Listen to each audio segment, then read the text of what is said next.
You want to read with me, or are you doing? What are you doing? You gonna fidget spin? Fidget spin What your does that balls? mean? I don't know. Does it mean I'm fucking jerking it? I'm yerking it. I really should finish my drawing Okay. before I have no motivation. So Okay. Well, I'm gonna read. okay. Wait, I have to put on the Chinese music. I forgot. Oh, I knew right. I I was forgot forgetting too. something.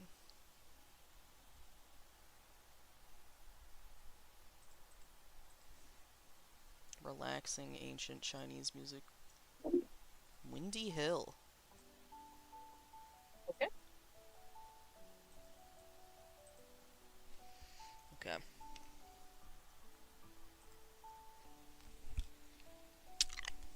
Do you remember what happened last? Um,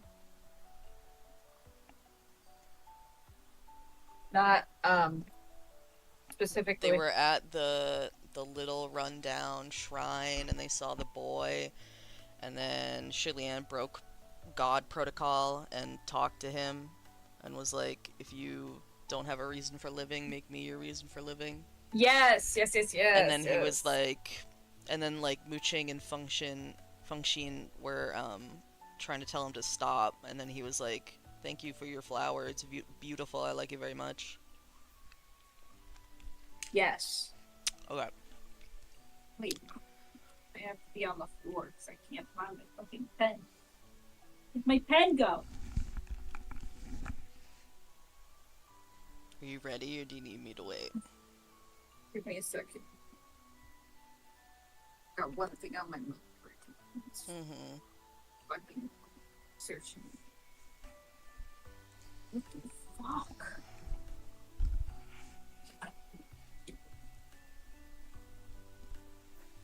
I found the thing it sits in. What the freak? Why is it on the fucking Ow. floor, bro? I don't know what's in the Wesker must have talked.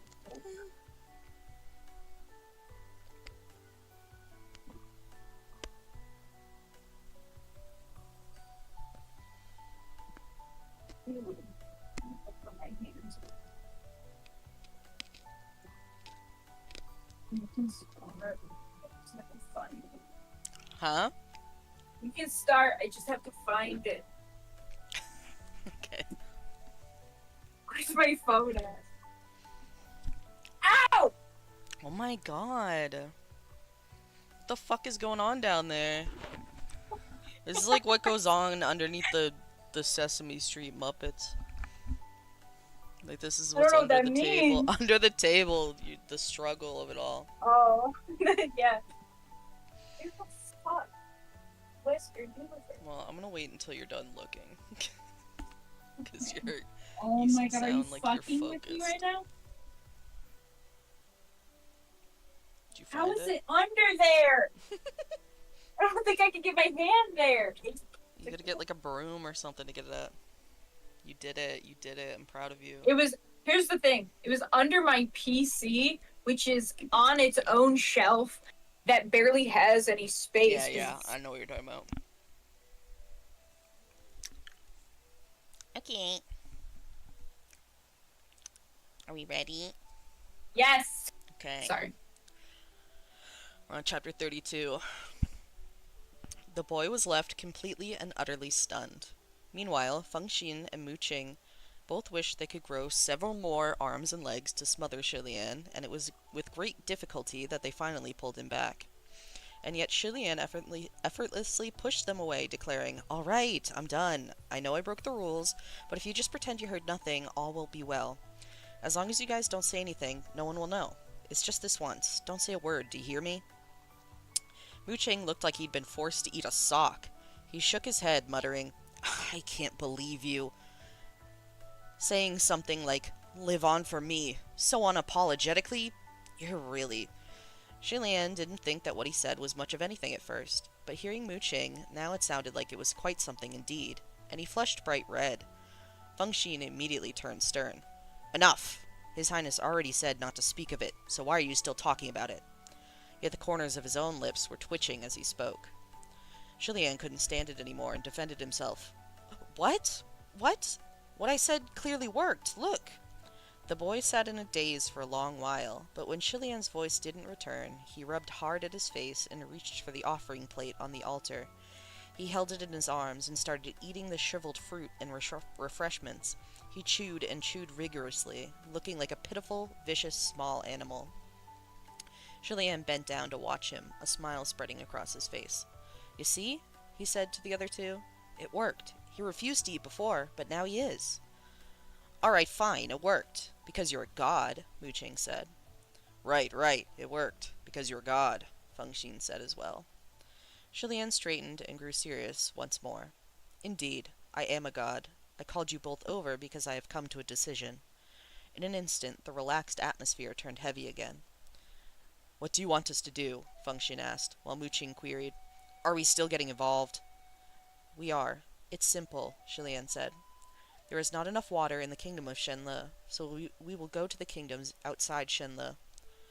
"Go to the other kingdoms?" Mu Ching asked, sounding doubtful. "Won't they be too far? We need to borrow water-creating spiritual devices from some water god and impose on the territories of other heavenly officials. They might not be willing." Of course, Shilian had considered this. "I'm going to give it a shot. It's still better than doing nothing. You two stay and keep watch over Yang'an. Lend assistance to the worst affected areas, and I will return to the upper court. Any problem with that?" "No problem. I've got your back," Feng Xin said. Mu Ching gave it some thought and asked, "But what about all the prayers from the devotees at the Temple of the Crown Prince, Your Highness?" "I was getting to that," Shilian replied. "Pick out the important ones and take care of them for me. The not-so-dire ones can wait." Mu Ching appeared rather reluctant, but still acknowledged the command.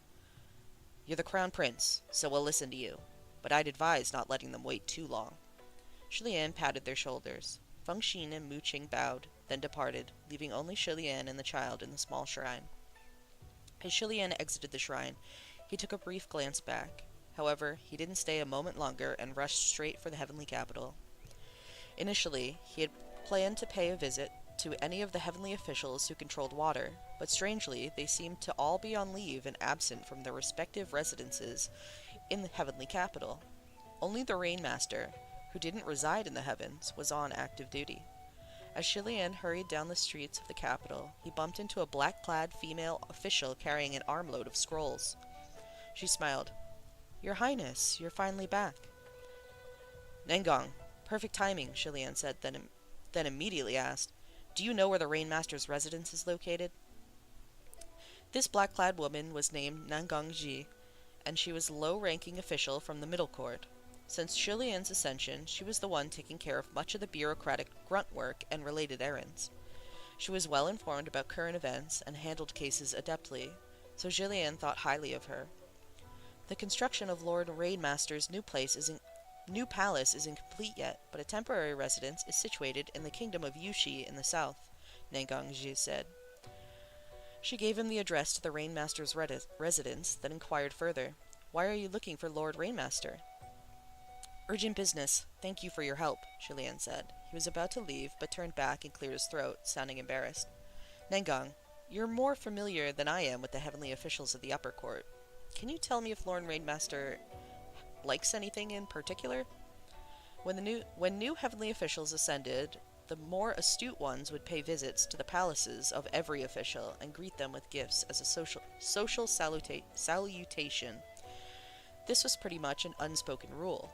However, Shilian had ascended too suddenly, and no one taught him when he first arrived. It was only afterward that the state preceptor reminded him, but by then it was already too late, and it would have only made things awkward. Also, to a crown prince like Shilian, it felt too much like backhanded bribery, and he didn't appreciate the practice. In the end, he decided to just go about things naturally, hoping for a chance to build relationships with the other officials through more genuine means. It was an admirable idea, but now as he turned back to it and proactively asked what a heavenly official would like, it sounded quite like he was about to bribe someone. He couldn't help but blush with shame, but he had no choice.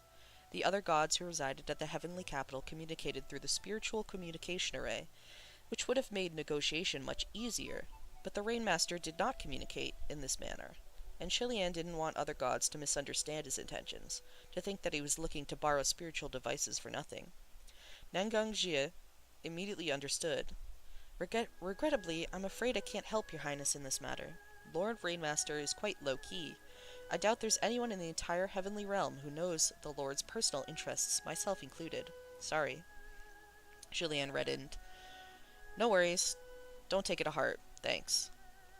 But if my lord needs to, it won't hurt to simply pay a visit, Nangongji added. So my understanding of Lord, but by my understanding of Lord Rainmaster's temperament, you might still be granted an audience. Julianne thanked her again and followed her directions southward until he arrived at the temporary residence of the Rainmaster. It was a small village surrounded by green mountains and clear waters, a land of picturesque scenery, but Julianne had no mind to appreciate it. He crossed through the ridges of fields and finally saw a stone marker with the word "Rain" engraved on it. Logically speaking, after passing the stone marker, he would be in the temporary domain of the Rainmaster, and those working within it would be the Rainmaster's subordinates. But as Julianne walked, he only saw lush green fields all around. In the fields there were oxen mooing, mills turning, assiduous farmers planting rice stalks, and beside the fields there was a small, crooked, thatched cottage. There was neither trace nor sign of divinity, and Julianne wondered if he'd gone in the wrong direction.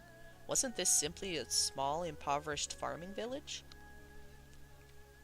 As he doubted himself, a black ox in a far field let out a long, lowing noise, and another. Then it stood back on its hind legs, and its 4 legs stretched out in order to remove the plow from its own back. That strong, solid body narrowed, the long oxen snout shrank, and in the blink of an eye it had transformed from a sleek black ox into a farmer, stripped to the waist. The farmer was tall and strong, his muscles well defined and the contours of his face hard.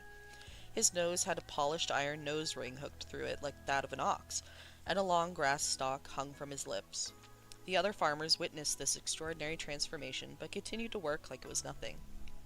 Julianne concluded that no one here was mortal, and approached, raising his folded hands in courtesy.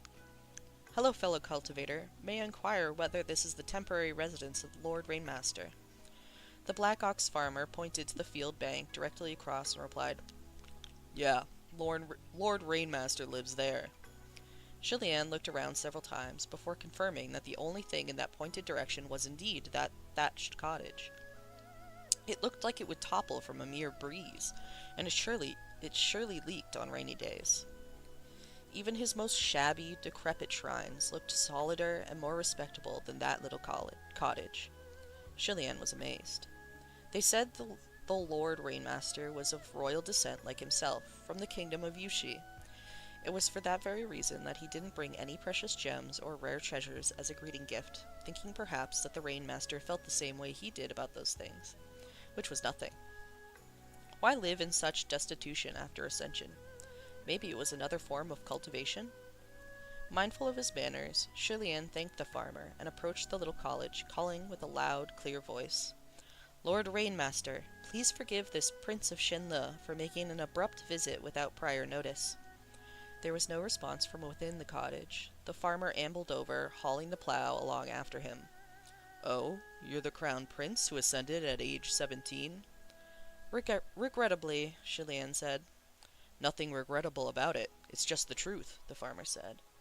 But Lord Rainmaster doesn't enjoy entertaining guests, and was injured recently, so I'm afraid you won't be received today. Julianne was disappointed at hearing this, but still wanted to keep trying. Then may I ask you pass on a message for me? I have an urgent request. However, if Lord Rainmaster should feel inconvenienced by it, I won't persist. The farmer chuckled. No need to pass on any word. We all know why you're here. Feels bad, right? Having no water in Shenle. Julianne was taken aback. You know of Shenle's affairs, sir? Of course I know, the farmer said. And that's not limited to just those of us in this middle-of-nowhere mountain. Right now, who doesn't know that catastrophe is about to befall your kingdom of Shenle? You don't know anything about your own affairs, but everyone spectating understands what's really going on. And they're probably all enjoying the show. Haha. You're here to borrow the Rainmaster's spiritual device for disaster aid, right? Those were enlightening words. It was only then that Julianne realized. Those heavenly officials in the upper court weren't coincidentally all gone at the same time. They all knew what his intentions were, and purposely shut their doors or left in advance to dodge him, to avoid being dragged into his mess. He sighed. Should I have paid everyone's palaces a visit at the beginning? Would that have made it easier to find someone willing to assist among my peers? It was a depressing thought. He responded in a small voice. That's right. If I am causing trouble for the Rainmaster, I will not pester any further. However, the farmer said, Why won't you pester? Because it's shameful? This is about the survival of your kingdom. Shouldn't you pester us to death? Is it so hard to lower yourself and ask? Young people shouldn't be rattled so easily. Let me say something unpleasant. Should Lord Rainmaster help, it's on account of kindness. If not, it's on account of duty. Whether you'll be lent that device is based on the Lord's mood. So if you don't get what you want, don't bother complaining about it later. Julien knew what he said made sense, but the situation was so dire, and the farmer's tone so unfriendly, that a wave of anger rolled through him. He held his head higher and replied in an upright voice, I understand everything you are saying, and I would never complain behind anyone's back, so why must you make assumptions about how I'll react?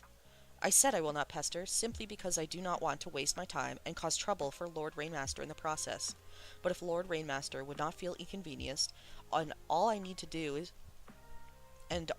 do to borrow the spiritual device is be bothersome about it, then it would be nothing for me to offer up all 8,000 of my temples and Koto 100 times.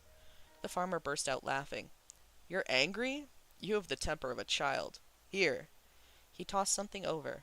Julien raised his hand and caught a grass-colored bamboo hat, the very one the farmer previously had on his back. What is this? Julien asked. The thing you wanted to borrow, the farmer explained. Lord Rainmaster already asked me to pass this to you before you came. Use it carefully. If you break it, we won't forgive you. Julien's eyes widened. Why? Didn't I already tell you? The farmer asked. The loan was based on the Lord's mood. Other heavenly officials won't help you, so Lord Rainmaster had to go against the flow. Whatever Lord Rainmaster wants to do shall be done. Thank you so much, thank you, Julien cried. Don't be too happy so soon, your highness, the farmer added. Lord Rainmaster may have ascended before you, but has fewer devotees, and thus less power. And there are those recent injuries to consider. The loan of that thing is all you'll get, the rest is up to you. Distant waters can't quench nearby thirsts.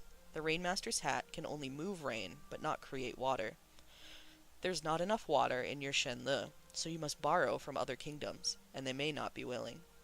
Only the kingdom of Yushi has had rain in abundance in recent years, and it is rather wealthy in that aspect.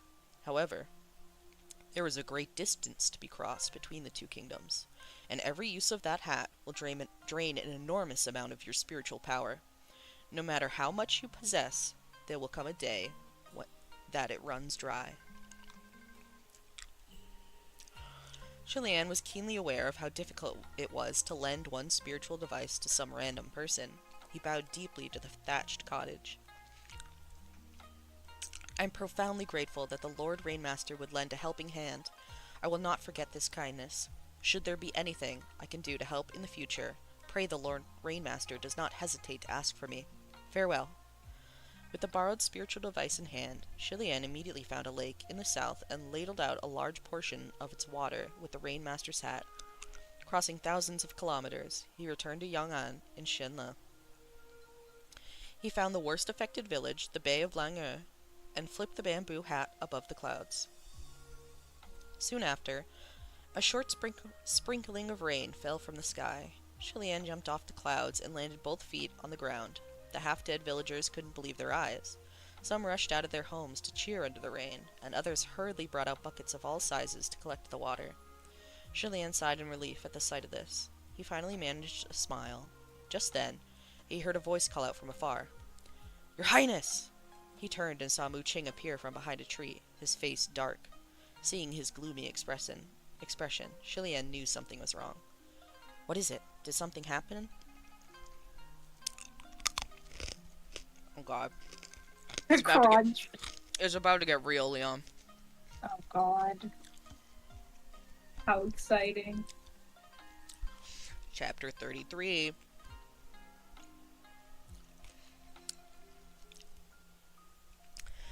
Your Highness, what took you so long? Mu Ching asked. Shilian was taken aback. Was I really gone that long? Traveling all over the heavens and earth, scooping up lake water, mounting clouds, and making rain, all without care for day or night. Shilian hadn't realized how much time had passed. It's been days, Mu Ching exclaimed. There's a mountain of backed-up prayers from devotees at the temple of the Crown Prince. Just then, Shilian felt the rain fading and extended a hand. Did I not leave instructions for the two of you to handle the important ones first? Of course we handled what we could, Mu Ching replied, but there are too many prayers that we don't have the authority to manage. That's why I asked your Highness not to make them wait too long and to hurry back. As he finished speaking, the rain stopped. The rainstorm was much shorter than Shilian had expected, and he felt his heart sinking. As the clouds dispersed, the green bamboo hat came fluttering down, and Shilian caught it with both hands. But do you see this situation? I can't pull myself away from here either. Mu Ching frowned. Your Highness, did you manage to borrow the Rainmaster's spiritual device? Where did the water come from? From the kingdom of Yushi in the south, Shilian replied. That far? Mu Ching exclaimed. How much power did it take to move water just once? And if you're determined to keep watering Yang'an with these sparse storms, how will you keep up with your followers' prayers? Even if he hadn't said it out loud, Shilian understood. He was a martial god, and the devotees of the Temple of the Crown Prince were his foundation, the source of his spiritual power. His actions now were essentially abandoning that foundation, and if he wasn't careful, both sides would suffer. But what else could he do? I know, Shilian said. But if things go on like this, and a riot breaks out in Yang'an, the Temple of the Crown Prince will be affected sooner or later. That's already happened! Mu Ching exclaimed. Shilian was shocked. What?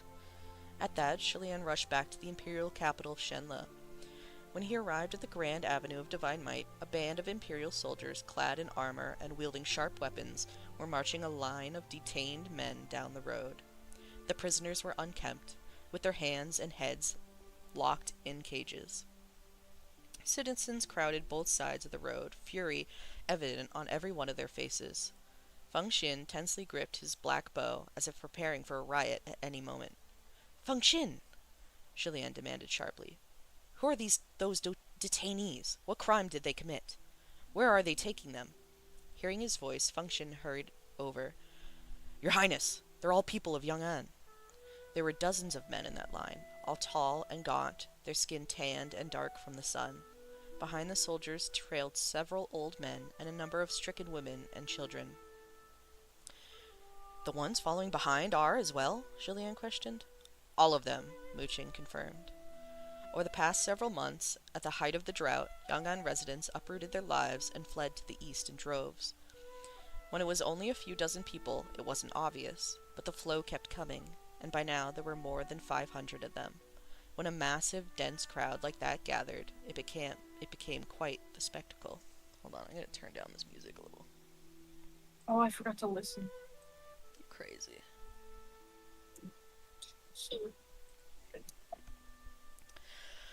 The people of Yang'an were strangers to this land, with nothing to their names, and the moment they opened their mouths, their dialects gave them away. So when they arrived at this strange, bustling city, they naturally stuck together for comfort. After searching all over, they finally found an uninhabited green meadow within the imperial capital.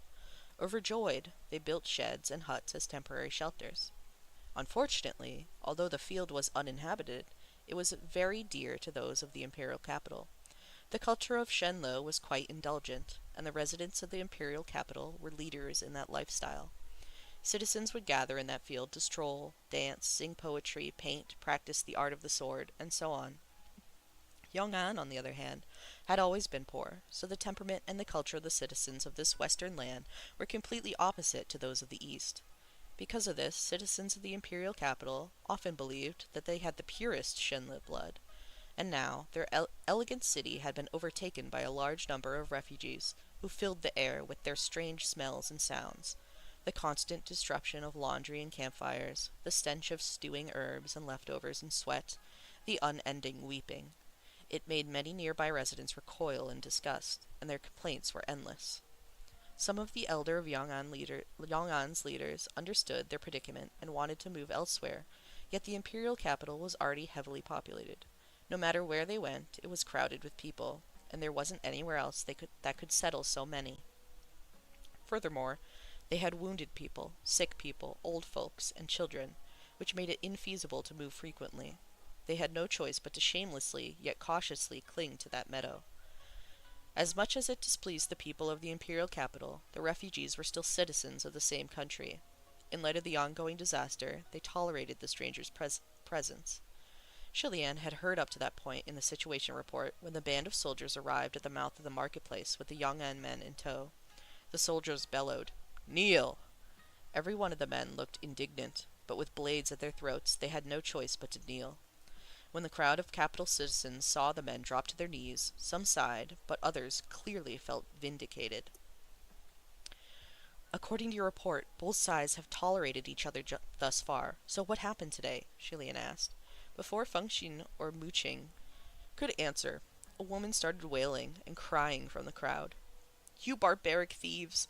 Never mind your sticky fingers. You beat up my husband so badly he can't get up. If he doesn't recover, I'll make you pay." Next to her, a number of people rushed to comfort her, and some pointed their fingers in reproach. "Don't you know how to behave when you're living in other people's territory? Yeah, you're guests in our home, but you've made yourselves real comfortable, haven't you? Thieves." One of the bound young men finally couldn't take it anymore. "We already told you we didn't steal anything," he argued. "We didn't throw the first punch either. Besides, we've got wounded people on our side, too." "Stop talking," a young elder admonished him. The young man shut his mouth angrily. "A dog went missing in the imperial capital," Fengxin explained. There was an incident earlier where a Yong'an child stole and ate someone's duck out of extreme hunger. So there were rumors that the dog was stolen and eaten by the Yong'an refugees too. A mob went to interrogate and then started a brawl when the interrogation went south. Shilian was incredulous. A riot over a dog? And they detained this many people? "Yes, over a dog," Fengxin said. "It blew up this badly because both sides have been putting up with each other for too long. Even petty things can become a big deal. Both sides swear that the other side started it, and it's the other's fault, and this nonsensical scuffle just got bigger and bigger." "Violent rioters shall see severe punishment," a high-ranking soldier announced. "You are all sentenced to the Sangyu for public... what's it called? The stocks. It's like the Chinese stocks. You're all sentenced to the stocks for public condemnation. Any further crimes are forbidden." After the sentencing, he stood down, and the next second some of the crowd started hurling lettuce leaves and rotten eggs at the men of Yong'an. The old men who trailed behind started bowing to the crowd, crying for mercy. "We apologize, everyone. We apologize. Please have mercy, have mercy." Shilian thought that this whole thing was absolutely absurd, making a mountain out of a molehill. But he could also understand the feelings on both sides. So did they really steal anything? Did they find that dog? Fengxin shook his head. Who knows? If the bones were stripped and thrown away, who could prove anything? But judging by their faces, I don't think they did. But of course, the soldiers of the imperial capital would favor the capital's citizens when handing down their judgment. Whether anything had been stolen or not, there had been a riot, and so the fault must lie with those from Yong'an. Furthermore, while the men of the imperial capital loved to strut around, they weren't as tough as the men of Yong'an. They must have been utterly humiliated in that brawl, and that complete loss of face only created a greater feud between the two groups. Shilian shook his head. As his gaze swept over the crowd, he suddenly noticed a familiar-looking young man in the middle of that row of Yong'an prisoners, with his head hung low. It was the man from the woods, Lang Ying. Shilian was stunned. Just then, someone nearby complained. "It seems like more and more of these Yong'an people have been showing up in the past few months, and now they've started picking fights." "They're not all coming here, are they?" A man who appeared to be a merchant gestured wildly. "His Majesty the King won't allow it. My house was robbed by Yong'an thieves just the other day. If they all came here, there'd be hell." Lang Ying had kept his head low all this time, letting the groceries hit him freely, but at those words he suddenly looked up. "Did you see it?" The merchant didn't expect a response, and replied without thinking, "What?" "Yong'an thieves, robbing your house. Did you see them with your own eyes?" I didn't see them myself, but it's always been peaceful here before. I was only robbed after you all showed up. So how could you say it has nothing to do with you?" the merchant argued. Lang Ying nodded. "I get it. Before we came here, your people were the ones stealing, but once we arrived, we became the thieves. A rotten persimmon came flying at him before he could finish, and smashed into the side of his mouth, looking like he'd vomited a splatter of blood. The merchant burst out laughing, and Lang Ying's eyes dimmed. He closed his mouth and stopped talking. Shilian dissolved the sharp rocks that were thrown at the young men, ensuring that they wouldn't be severely injured. This public humiliation continued until the evening, and only after the onlooking citizens finally dispersed did the soldiers decide it was enough. Only then did they unlock the stocks and warn the men not to cause any more trouble, otherwise they'd be severely punished, and so on, and so on. The elders bowed deeply over and over with apologetic smiles, promising to never violate the rules ever again. But Lang Ying looked apathetic, walking away all alone. Shilian watched that lone figure depart, then caught the right moment to appear in a flash from behind the tree and block his path. The moment he appeared, the young man's eyes sharpened, and in that instant it looked like he was going to choke Shilian to death. He took a second to process who was standing before him, and withdrew the hand that was so ready to attack.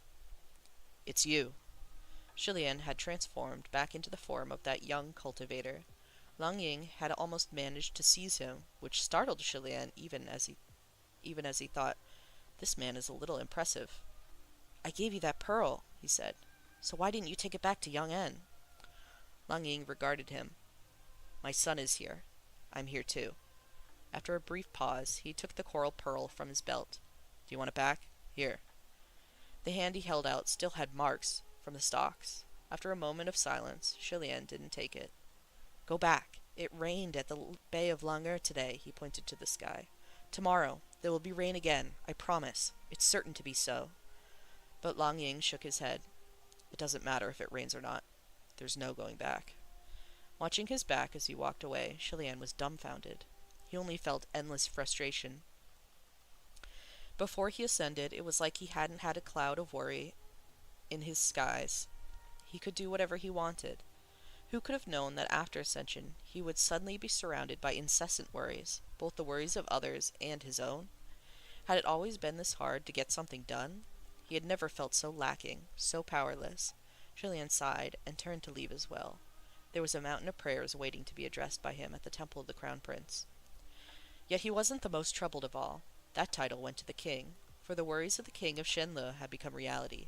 Those 500-some Yong'an refugees were only the beginning. With the borrowed rainmaster's hat in hand, Shilian ran unceasingly back and forth between the north and the south, creating rain by his own power. Yet every little rainstorm used up an immense amount of spiritual power, and 5 to 6 days' worth of his time. There may not have been another god besides him who could keep up such a draining duty, besides Junwu, of course. However, the heavenly emperor ruled over a far vaster land than he, and the number of devotees and domains he attended to was significantly greater than Shenle. How could Shilian possibly distract Junwu by asking for his help? And still, each rainstorm could only wet a small area of Yong'an, and lasted but a short while. Even if they caused some relief, they couldn't fix the root of the problem. After a month of this, the people of Young-En began their exodus to the east in droves. Before, it was groups of dozens at a time. Now, it was hundreds, thousands, massive hordes that flocked together, streaming like a river.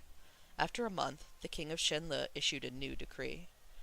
Due to the endless disputes and incessant scuffles of recent months, for the sake of peace within the imperial capital, all Yong'an refugees are to leave the city immediately. Every refugee shall be given a set travel fund to assist their settlement elsewhere. And with that, the grand gates to the imperial capital of Shenle closed before the massive teeming horde of Yong'an refugees. "Open the gates! Let us in!"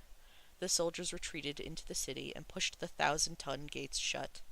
The people who had been driven out by the soldiers went rushing back towards the entrance like a tide of black water to pound on the massive doors. Atop the towers, the soldiers roared, "Get away! Leave! Collect your travel fund and head east! Don't mill around!"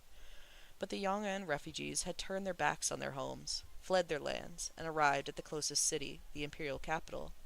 With the gates to the city now closed to them, if they wanted to survive, they would have to walk an even longer distance around its perimeter to cities further east. The journey to the imperial capital had already been massively perilous, with countless injured or dead. How could they possibly have any energy to continue on? Even with the travel funds, rations, and water, how many more days could they endure on the road? Their faces were ashen. Some dragged their household's goods behind them. Some carried babies on their backs. Some carried stretchers. Some held each other up. Some could stand no more and lay or sat on the ground. Acres and acres of them stayed there, outside the city walls. Some younger men still had the energy to be enraged, and they pounded on the doors with their fists as they yelled, "You can't do this! You've written off our lives! We're all citizens of Shenle! You can't kill us off like this!" One of the men yelled until his voice was hoarse. "You can kick us out. That's fine. I won't stay. But at least take my wife and children, please." They were like ants trying to shake a tree. The city gates remained unmoved. Shilian stood on top of the tower, white robes flapping in the wind, and he crossed the parapet to look down below. Outside the imperial capital was endless heads, black and squirming, dense and tightly knit, very much like the swarms of ants he used to see in the imperial gardens when he played there in his younger years. Back then, he peered at them curiously, and serendipitously extended a finger to poke at them, but immediately an attendant cried out, "Your Highness, those things are dirty, you can't touch, don't touch." Then she rushed over, skirt lifted, and squashed all the ants under her foot. When those ants were alive, there was hardly anything worth looking at in their dense, roiling swarm. Once they were squashed into mush, there was even less to look at. Within the capital walls, lights twinkled magnificently in myriads of homes, and the sound of music wafted into the air. This one city wall separated two completely different worlds. It wasn't just that new Yong'an refugees were being refused, but even the ones that had already settled in the city had been expelled. It was harsh, but with the mounting friction between the Yong'an refugees and the capital residents in recent months, Shilian could somewhat understand. If they allowed any Yong'an citizens to remain inside the walls, they could collude with those outside the walls and cause havoc. However, there was one area he felt should be up for negotiation. He said absently, "Why must the women and the vulnerable be expelled too? There are some who can't walk much further." Fengxin and Muqing stood right behind him. "If they must be expelled, they must all be expelled," Muqing replied. "Everyone must be treated equally. There mustn't be any favoritism, lest people be provoked into asking, 'Why can they stay when I can't?'" "You think too much," Fengxin commented. "There are absolutely people who would think like that," Muqing said flatly. "Besides, if the wives and children remain, then the men won't go far. They'll return sooner or later. To keep people in the city is to keep future problems." The Yong'an refugees refused to leave, so the soldiers on the towers couldn't leave either. "Suit yourselves." The king himself gave the command. So did they think just sitting there loitering would do anything? They might be able to hang around for a day or two, but not a month or two, or a year or two, or so the soldiers and residents of the imperial capital believed.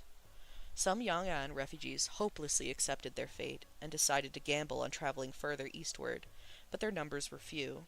Most still sat stubbornly by the city gates, hoping the imperial capital would open its doors to them, or at the very least give them somewhere to rest before they journeyed onwards. Newly arrived refugees were disappointed to see the city gates firmly shut, but when they saw so many waiting there, they joined the masses. Several days later, the crowd gathered outside the city gates was still only growing. Tens of thousands of people had evidently decided to settle there, and they built impressive rows of temporary shelters. They had the rations and water given to them by the king to sustain themselves, but the people were almost at their limit. That limit was breached on the 5th day. Over that time, Shilian had divided each day into 3. 1/3 dedicated to the devotees of the Temple of the Crown Prince, 1/3 for moving water and creating rain, and 1/3 for caring for the Yong'an citizens outside the city walls. But even with Fengxin and Muqing helping, Shilian felt the burden of these responsibilities. The spirit was willing, but the flesh was weak. By coincidence, it happened during a time when Shilian wasn't standing guard outside the city walls. Under the scorching sun, a shriek was suddenly heard outside the gates. The cry came from a couple cradling their child in their arms. Many went over to see. "What's wrong with the child?" hungry, thirsty, and soon a shout. "Everyone, come share some water here. This kid's not looking so good." The woman sobbed as she gave water to her red-faced child, but the child just vomited it back up. "I don't know what's wrong," the father said. "He's sick. A doctor. We need a doctor." Carrying his son, he ran to the gates and started slapping on the doors. "Open up! Help! Someone's dying. My son is dying." It was only natural that the soldiers inside didn't dare to open the gates. Whether or not someone was actually dying, there were tens of thousands outside. If they opened those gates up, there'd be no closing them. Instead, they reported to the officers higher up. The weather had been hot over the past few days, and the heat was making the soldiers watching cranky. "Give him some food and water," the officer said dismissively. They hung food and water on a rope and lowered it down. Thank you, my lords and brothers, but we don't want food and water. Can you help us find a doctor?" the man pleaded. This made things difficult. They couldn't let him in to find a doctor, and they certainly couldn't lower a doctor from the city walls. Heavens knew what those starving refugees might do once the doctor got outside. "Forget it," the high-ranking officers replied. "Ignore them. They're not dying. If they ask again, tell them their message has been sent to the king for a response." Over recent weeks, the king had been deeply troubled by the Yong'an issue, and was easily angered, so of course no one would actually dare to bother him with such a trivial matter. The soldiers responded as directed, and that Yong'an man, feeling greatly relieved, thanked them profusely, thanked his majesty, and knelt to Koto multiple times. Yet hours upon hours passed, shadows from the scorching sun moved from one end of the earth to the other, and the requested doctor still hadn't appeared as the child in their arms got hotter and hotter. The couple cradled their child in their arms, that trembled non-stop. The man was covered in cold sweat, mumbling, "Is anyone coming? Is anyone opening the gates for me?" At last they couldn't wait any longer, and he yelled to the towers, "Officers! My apologies, but I need to ask. Where is the doctor?" The soldier responded, "We're waiting for a formal response from the king. Just wait a while longer." Some citizens below still couldn't sit still anymore. "They said that 4 hours ago. Why isn't there a response yet?" The soldiers heeded their superior's command and ignored them after that. The crowd surrounding the walls was furious, forlorn, and distressed. They surrounded the child and began to speculate. Did they actually pass on the message to His Majesty? They're not lying to us, are they? The father of that child couldn't wait any longer. He steeled himself, tied the child to his back, and turned to his wife to say a few last words. The woman removed a protection charm from around her neck and put it around her husband's. Then the man ran towards the city wall to try and scale it. The city wall was smooth, built to make climbing difficult. He grabbed at it a few times, but didn't make any progress. The rest of the men called out, "Let us help!" and pushed him up. A crowd of over a dozen men stacked themselves into a human pyramid and helped bring him higher. From the top, the man managed to grab onto the rope that had been used to lower water and food, and used it to continue his climb. At the bottom, tens of thousands watched anxiously, not daring to cheer for him, scared they might be discovered. The soldiers on top of the towers had been there for many days, and the Yong'an refugees hadn't started anything, so they were fairly lax in their watch. It wasn't until the man had reached the halfway point that they noticed that someone was scaling the wall. "What are you doing?" they barked. "No climbing! Climbers will be killed without mercy. Do you hear me? Climbers will be killed without mercy." Faced with such a threat, the man shouted back, "I don't have any ill intentions. I just want to bring my child to the doctor. I won't do anything else." He kept climbing as he called out. One of the superior officers was just having his meal, and upon hearing this, he became vexed to the extreme. If that man were to scale the wall safely, wouldn't countless more Yong'an refugees follow his example and attempt the same? He had to be stopped. Thus he strode out and shouted down the parapet, "Do you not value your life? Go back down this instant. If you don't, you'll be sorry." But the man had already climbed high, past halfway, and with just one more push he'd reached the top. Naturally, he wouldn't stop now. Never in his life had that superior officer been disobeyed like this. His word was law. Those who disobeyed him were easy enough to take care of, however. He approached the parapet, pulled his sword, and struck. The rope snapped in two. The man plunged downward. snapped rope in hand. Awash in the screams of thousands, he crashed heavily on the hard ground before the city gates. That was the moment Chilian arrived. The man had fallen on his back, and on his back was his child. Whomp! And the child was crushed into ground meat, splattering blood for dozens of meters. The man's neck was broken, his eyes bulging out of his skull. Around his twisted neck there dangled a charm with the words Shen Le embroidered in golden thread, a protection charm from the temple of the Crown Prince. Isn't that crazy? Right before he had started to climb, the man and his wife both clutched that protection charm in their hands and silently prayed for the blessings of His Highness the Crown Prince. Chilian had heard their voices and rushed over, but he was not a hero from the legends written in books. He couldn't appear right before the executioner dropped the axe every single time, to save lives menaced by the blade. The woman didn't have the courage to flip over her husband's dead body to check on the condition of her son. She covered her face and screamed, and without looking, she made a crazed dash forward to bash her head into the wall. Crack, and she dropped on the spot, her body limp. Right before Chilian's eyes, in the flash of a second, 3 dead bodies were sprawled before the city gates of the royal capital. He hadn't even had the time to react before the crowd outside the city gates was whipped into a frenzy, unable to hold back any longer. Dead! A family of 3, all dead, someone yelled. Oh my god, dude. It's only gonna get worse, Leon. You gotta prepare yourself. It's only gonna get worse. I'm not! Go on. Look, that's the good old officer working for His Majesty. He won't save us, but he sure will kill us. You won't let us in, but you won't let us anyone out either. So what were we supposed to do? 3 bloody lives are on your hands. You said to expel all Yong'an refugees from the imperial capital, but how come I don't see any of the rich ones out here? So it's only the poor and powerless that deserve to die? I can see through you. I can't stand it anymore. I just can't. Year after year we paid our taxes, but now there's a disaster. Where did all that money go? Did all that money go to the parasites and building more temples for your son instead of aiding for disaster victims? Just a meager bit of food to shut us up. What do you take us for? Useless king. Incompetent king. The soldiers on the towers yelled down at the crowd for them to stop, but the superior officer had seen much in his lifetime and didn't take any of this seriously. Yet the situation was spiraling out of control. Thousands and tens of thousands pushed furiously against the gates, some even using their own heads and bodies as battering rams, and this time it wasn't mere ants on trees. The gates moved, in fact. The entire city wall and its towers shook faintly. Chilian had never witnessed anything like this in his life. All the people he'd ever met had been kind, peaceful, happy, satisfied, and endearing.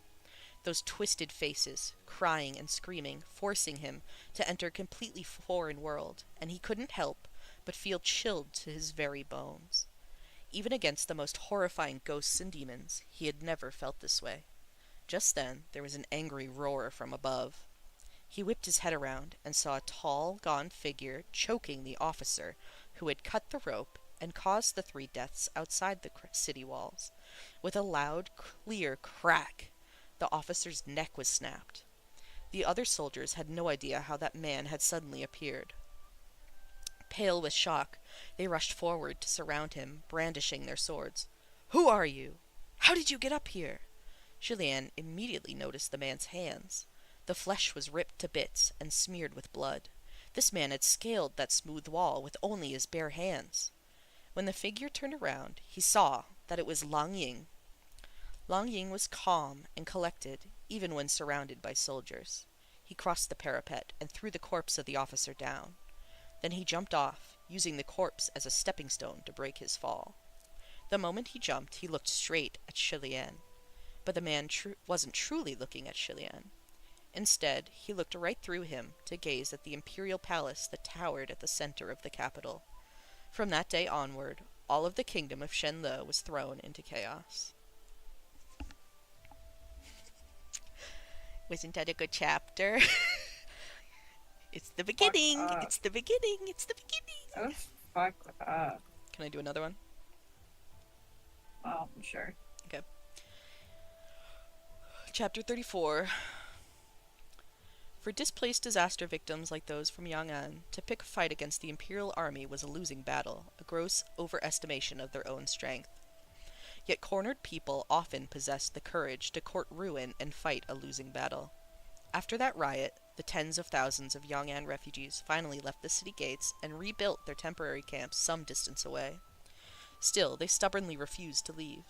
They could die on the road if they kept going, but if staying was also death, what was the difference? Using the rations and water the king had distributed, supplementing them with bark, with wild herbs, plant roots, critters, and insects, and topping it all off with resentment and loathing, those people possessed an unimaginably persistent will to live, and relentlessly persevered. After a few days, they managed to assemble a few thousand men, and returned for a fight, wielding hoes, rakes, rocks, and branches. Although their clash was a mess, an utter defeat, with over half of those few thousand dead, it wasn't fruitless. Long Ying made it into a tower, and returned hauling several large bags of grain and bundles of real weapons. There may have been serious casualties, but that just created a will to fight to the death among the people. Their nature was closer to that of bandits now. They raided once, twice, thrice. The soldiers of Shenle soon discovered that the tactics of those bandits were rapidly improving. The initially inexperienced riders gradually got the hang of things, and every time they attacked, they were more difficult to deal with than the last. The number who returned to camp alive increased with every attempt. There were also endless waves of new refugees joining the cause after hearing the news, and the group grew significantly in size. How to best deal with those bandits became the hottest topic for debate within the kingdom of Shenle, and after 5 or 6 such ridiculous guerrilla attacks, Shilian could no longer sit still on the parapet and simply watch from the sidelines. He hadn't reported to the heavens in a long time, but this time, when he arrived at the heavenly capital, he dashed straight to the palace of divine might without a word. When he barged in, Junwu was seated on his throne. A group of heavenly officials seemed to be discussing an important matter and were bowing to receive his command. In the past, Shilian would have chosen a different way to pay this visit, but at the moment he had no time to spare. He cut right in. "My lord, I'm returning to the mortal realm." The heavenly officials were startled. They immediately covered their mouths, keeping silent, not wanting to show any kind of reaction. Junwu looked at him knowingly for a moment, then rose from his throne to speak to him gently.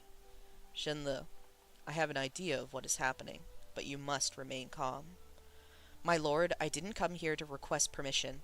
I came here to inform you," Shilian said.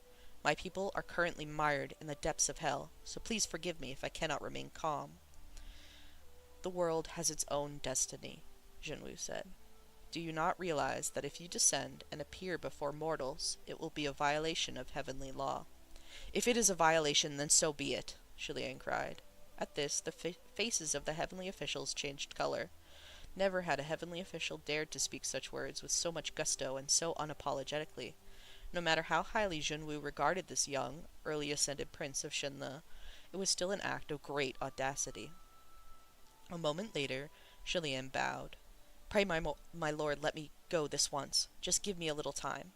Some fighting has started, casualties are unavoidable, but if I can stop this and reduce the number of dead, minimize the conflict, then after the war ends I will return willingly to repent, and my lord can sentence me as he sees fit.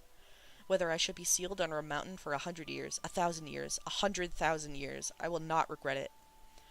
After having his say, he remained in that bowing posture and stood down, leaving the great hall. "Shenle!" Junwu called. Shilian paused in his step.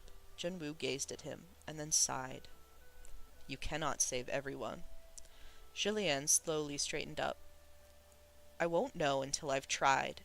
Even if the heavens say I must die, if that sword doesn't pierce my heart and nail me dead to the ground, then I am still alive, and I will struggle to my last breath."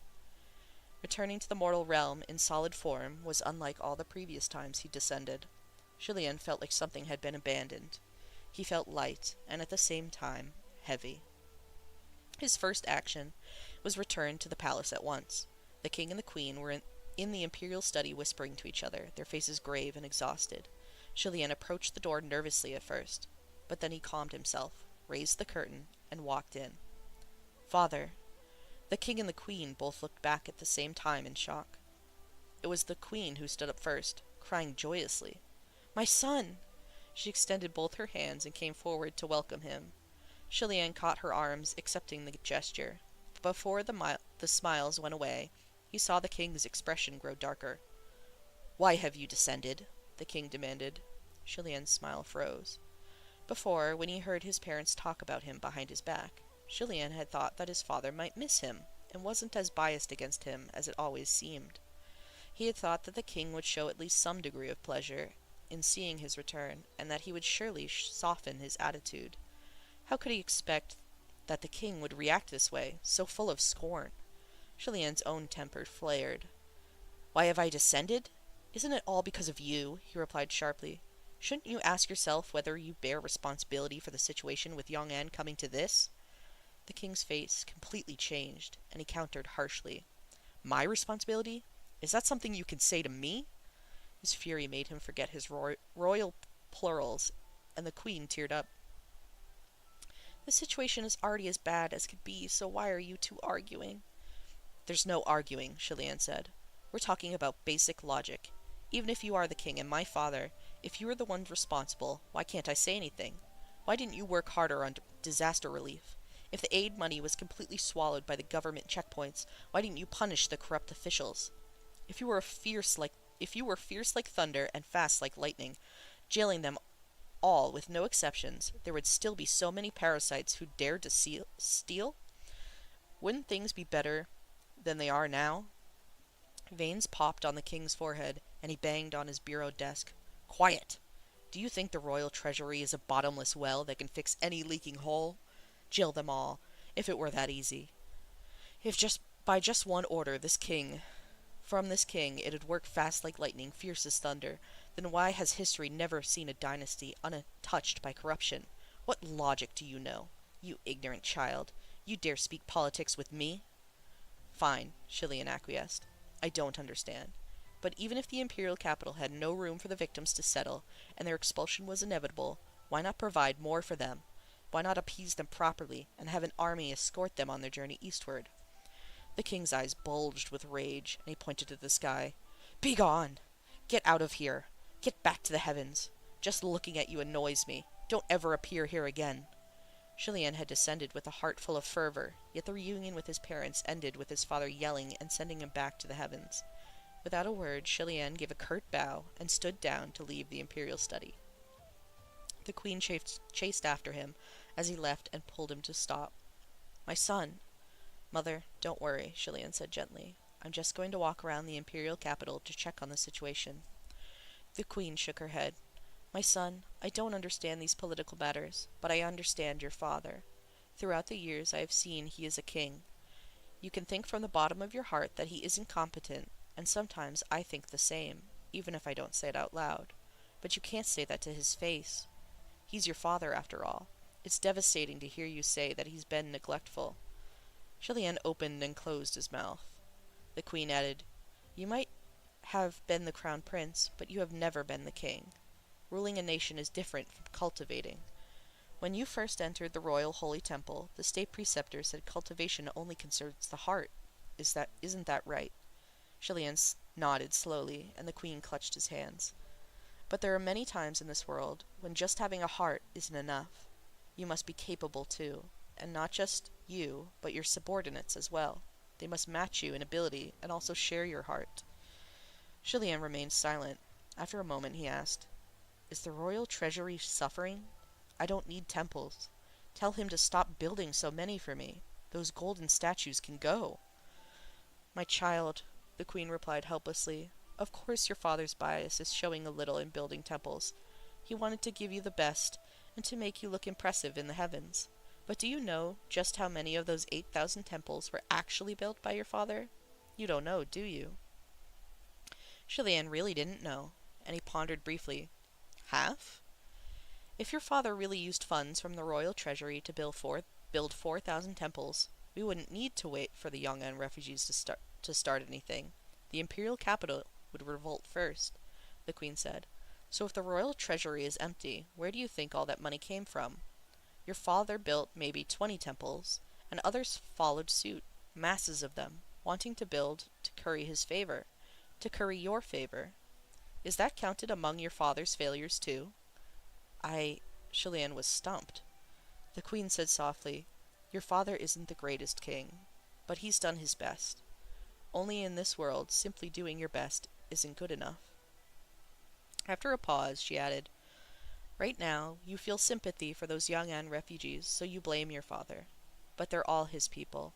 Do you think we're the ones bullying them? In truth, halfway through her words, the enraged voice of the king echoed from the study. What are you doing telling him so many useless things? Make him leave and go back to the heavens. The queen turned back to him and sighed. My son, don't descend for this. Go back. After leaving the palace, Shilian wandered down an alleyway near the grand avenue of Divine Might. As he walked, Feng Xin and Mu Qing appeared in a rush.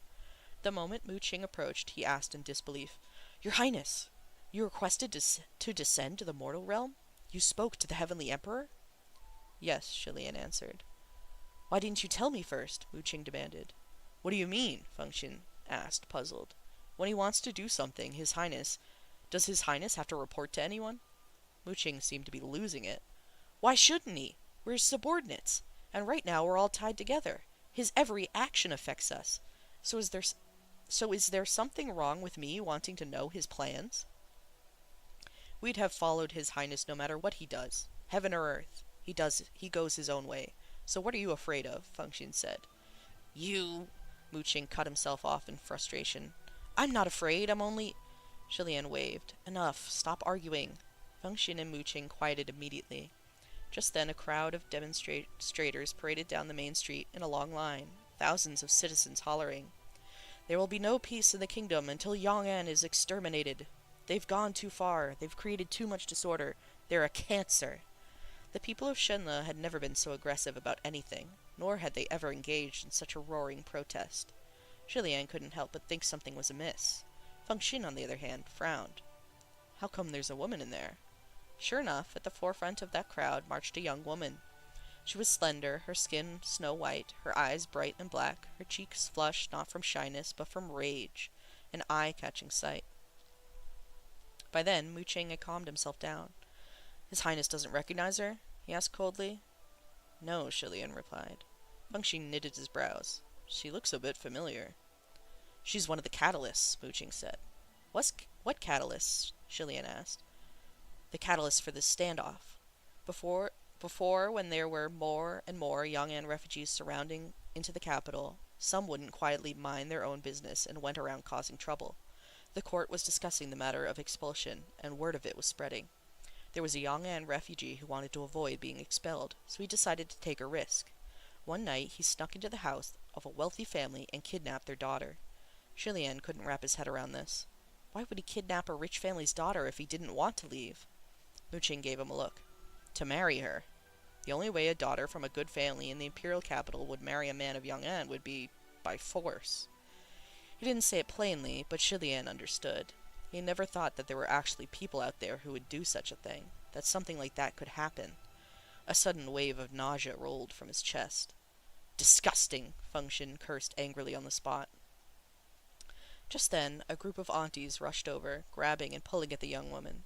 By the looks of it, she had snuck out when her family wasn't paying attention. The young woman wouldn't yield, yelling, I'm not afraid. I have nothing to be ashamed of. I wasn't in the wrong. That chick's pretty spunky, Feng Xin said, amazed. Yes, Mu Qing replied. She didn't come from an ordinary background. Her father is a high-ranking official, and her mother hails from a family of wealthy merchants in the capital. They refused to suffer this quietly, and definitely wouldn't marry off their daughter for shame's sake. So they beat the Yang'an man to death.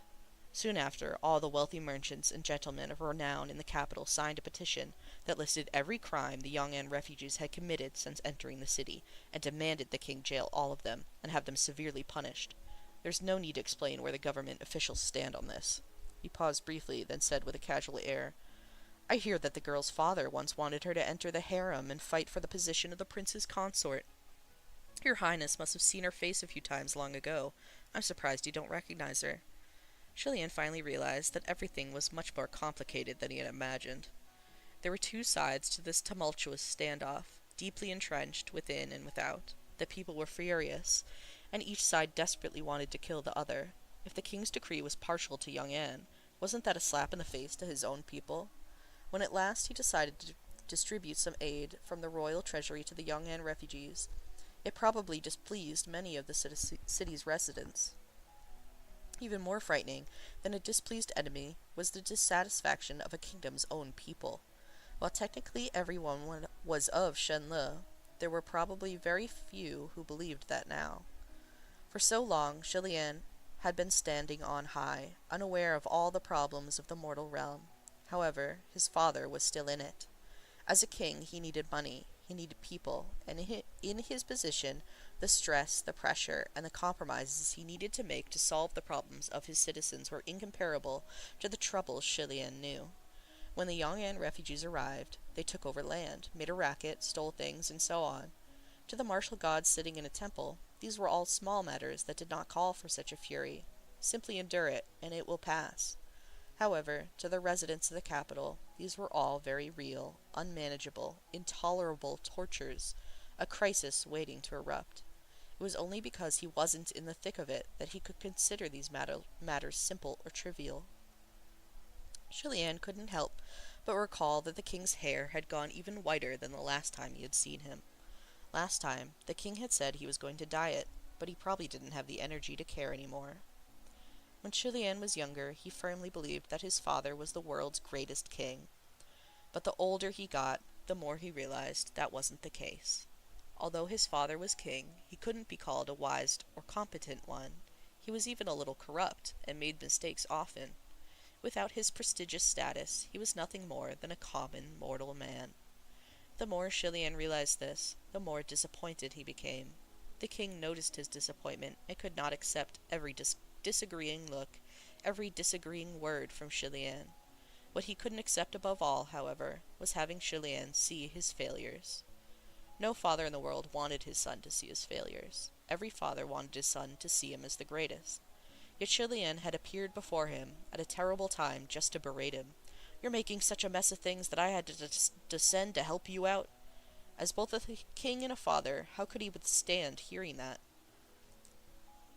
The young woman was finally hustled away by her servants, and the hundreds other demonstrating residents continued their protest, waving signs and hollering. They were crying for only one thing. "Kill them! Open fire! Show those Yong'an refugees crawling around outside the walls." A moment later, Mu Qing spoke up. "Your Highness, at this point it would be best to go back and apologize to the Heavenly Emperor. Favorable time, place, and conditions, it's all lost. There's no helping this." It was just as Zhen Wu had told him at the Palace of Divine Might. The world has its own destiny. But that was no different from telling him that the kingdom of Shenle's time had come to an end, and to let it go. Even the queen, his mother, who wished day and night to be granted only a glimpse of him, asked him to leave, with tears in her eyes, when she finally saw him. How could Shilian not understand that they simply didn't want him to go through this difficult trial, that they'd rather he just take care of himself and watch from afar? But how could he? After a long silence, Shilian gravely declared, "No," and he strode out. And that's the end of that chapter. I can't do anymore. I'm gonna kill myself. Yeah, I figured. I figured. Listen, buddy. Do you want to do an episode? It's only 9. Yeah, I can do an episode. Hold on. Hold up. I'm close to finishing. Okay. So. I'm gonna look at my my clips of the reaction to the Venom.